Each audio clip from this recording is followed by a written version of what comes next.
अखन अहाँ सब सुन रहल छी अमजन म्यूजिक की शानदार प्रस्तुति।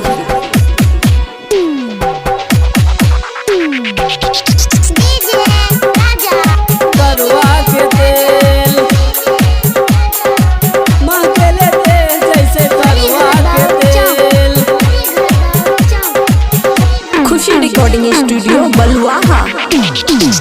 जहिया से भौजी के लइका बाबे मांगले दे जैसे करवा के दे, यही सोचे माता भइल बाबे मांगले दे जैसे करवा के दे। रोज रोज जवानी अपन करे ले इसे मांगले दे जैसे करवा के दे, यही सोचे माता भइल बाबे मांगले दे जैसे करवा के तेल। चढ़ल जवानी में ही करे रोज खेल मांगले दे जैसे करवा के तेल।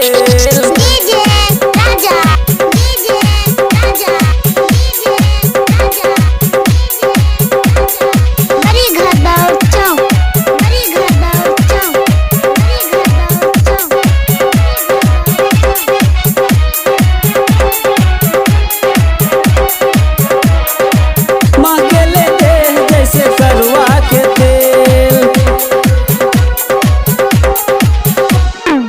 खुशी रिकॉर्डिंग स्टूडियो बलुआहा। बेटा माँ के नाम रख ले भौजी चाचा पटिया, भैया संग रातों दिन ही लौले खूब खटिया, लौले खूब खटिया। बेटा माँ के नाम रख ले भौजी चाचा पटिया, भैया संग रातों दिन ही लौले खूब खटिया। खेले कूदे में देखा लइका बाबे मांगले दे जैसे करवा के तेल, यही सोची माता भइल बाबे मांगले दे जैसे करवा के तेल। जहिया से भौजी के लइका बाबे मांगले दे जैसे करवा के तेल, करवा के तेल। मांगले दे जैसे करवा के तेल, करवा के तेल।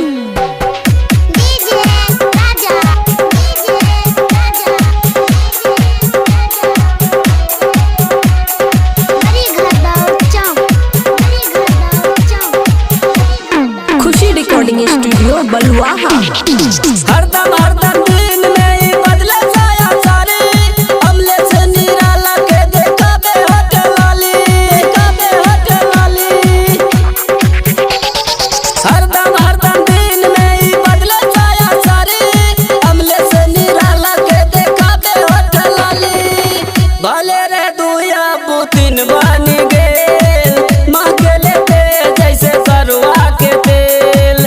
चौधरी संतोष के माता भइल बाबेल मांगले दे जैसे करवा के तेल।